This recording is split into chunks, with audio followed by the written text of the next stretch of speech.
5 bells. Stand by all stations. Attention, all districts. A 5-alarm fire. 5 bells. Move in immediately. That's it. Let's go! Let's go! Firefighters!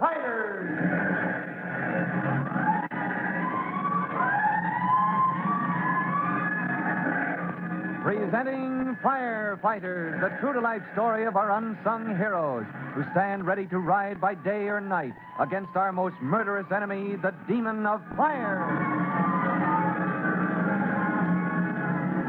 In just a moment, we'll take you to the home of the Collinses, where Tim is having a breakfast with Jimmy and Mrs. Collins after the exciting conclusion the night before of the case of the counterfeit plates. He's in for another exciting adventure, and Jimmy is too. But before we learn about it, here's an interesting message.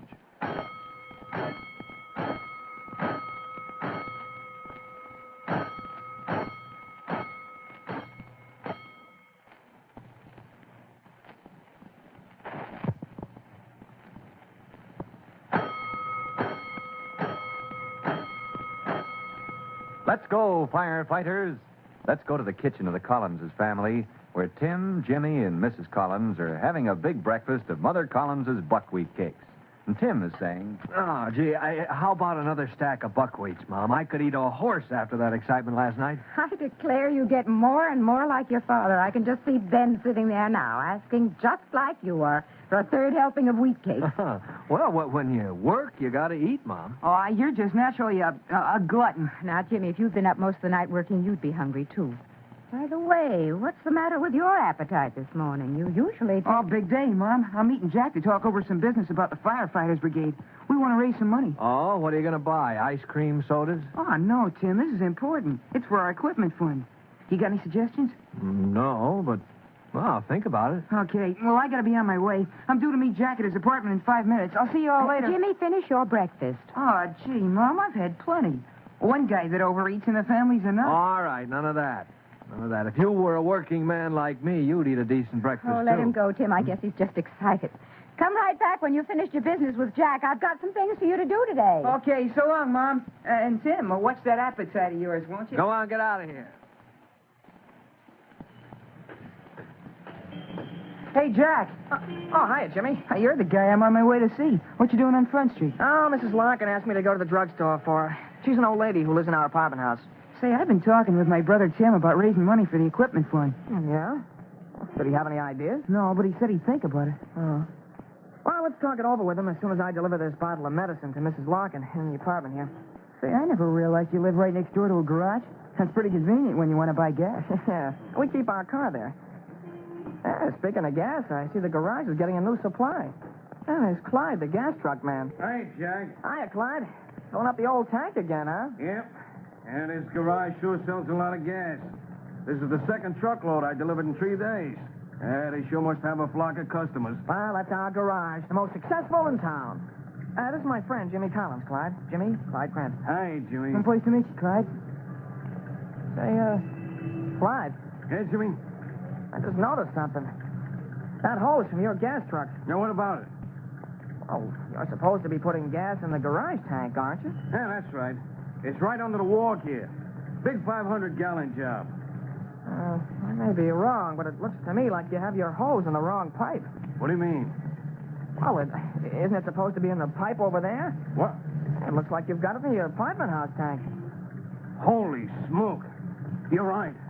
I put her in the apartment's fuel oil pipe by mistake. Gosh, that means you've been running gas into the apartment house tank. Yeah, you're right, Jimmy. Yeah, what a fool thing to do. Yeah, I'll shut it off. What are you going to do, Clyde? Well, the damage is done now. Switch her over to the garage tank, I guess. Forget about it. But what about the gasoline in the apartment house tank? Forget it. No one will never know the difference. But, well, isn't that dangerous, having gasoline in a fuel oil tank? It won't make no difference. Besides, if the company finds out I pulled a fool stunt like that, it'll cost me my job. I don't stand in so good with them now as it is. Thing like this, and I'd be out on my neck. But what about the oil furnace? Won't it make a difference burning gas instead of fuel oil? Listen, kid, forget about it. So I made a mistake. It's not important. Well, don't you think you should report it? Look, I said it wasn't important. I'll be hanged if I'm going to risk my job by telling the company I don't know a gas from a fuel oil pipe. Oh, are you sure it isn't dangerous? I said forget it. What difference is it to you? It's my worry, so forget about it. Well, if you think it... I said it didn't matter, didn't I? I got the hole switched. So what? Okay, if you say it's all right, only... Say, what's eating your friend here, Jack? What's he so worried for, anyway? Well, he's just It's only that since I became a junior firefighter, I'm always noticing things that might be fire hazards. Oh, so you're one of them junior firefighters, huh? Yeah, I heard about them. Bunch of kids at school got it up, didn't they? Yeah, I'm president of the brigade at our school. Yeah, well, what do you firefighters do besides go around and tell other people how to run their business? I wasn't doing that. It just seemed to me that gasoline and a fuel oil Look, tank... kid, Yeah? you wouldn't be going to squeal on me, would you? What do you mean? You wouldn't want to get a guy fired, would you? Just 'cause he made a little mistake. Well, I'm no, a pretty good friend of your pal, Jack, here. Ain't that right, Jack? Sure, Clyde. Well, just remember it. And my advice to both of you is to forget you ever saw that gasoline running into the apartment fuel oil tank. Oh, but... Understand? You didn't see a thing. Okay, Clyde. We didn't see a thing. And be sure your pal understands, too. I'd hate to have any trouble with you kids.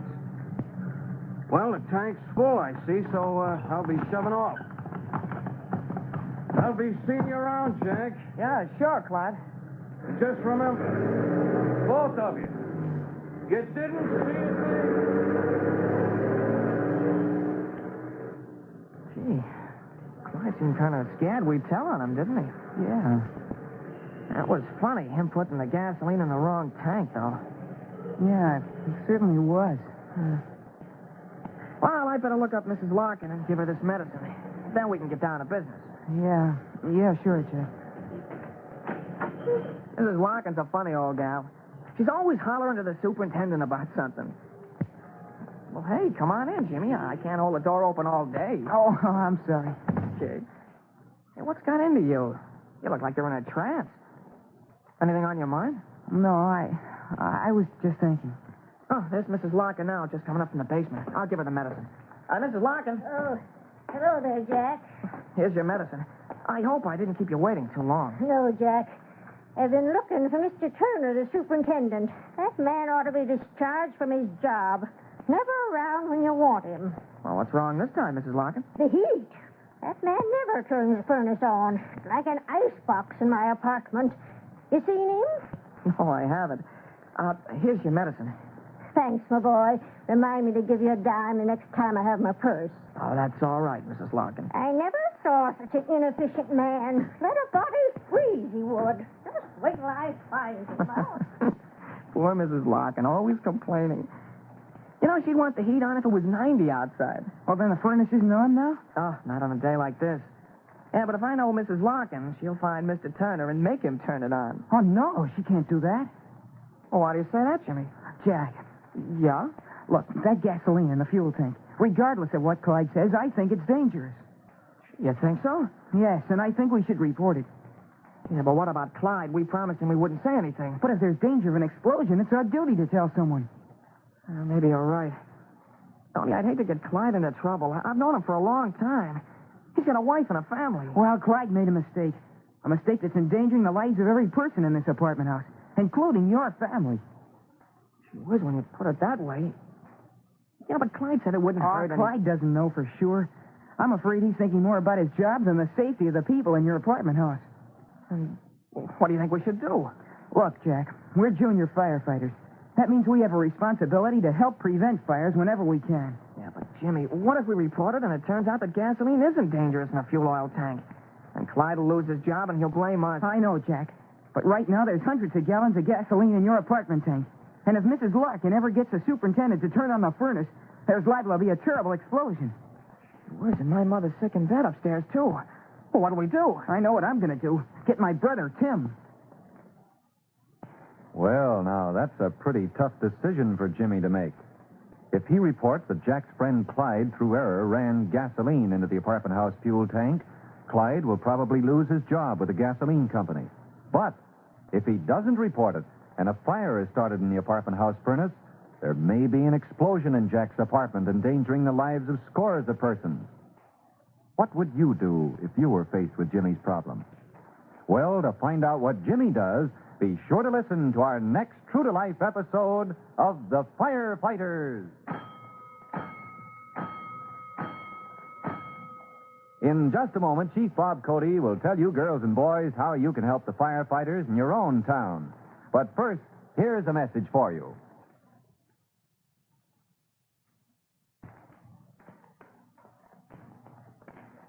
And now, Chief Bob Cody with a special notice for the Firefighters Brigade. Chief Cody. Hello, boys and girls. This is Chief Cody again. Most of you probably have some sort of fire extinguisher in your home or in the family car. I want you to ask your father to go around with you and check your home firefighting equipment. See that it is filled and in working order. And if you don't yet know how to operate it, be sure to get your father to show you how.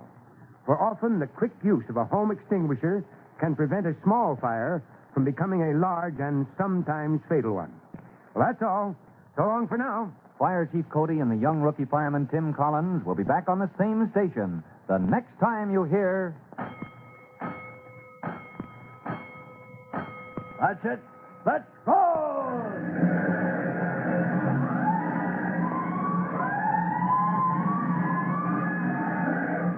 Let's go! Firefighters!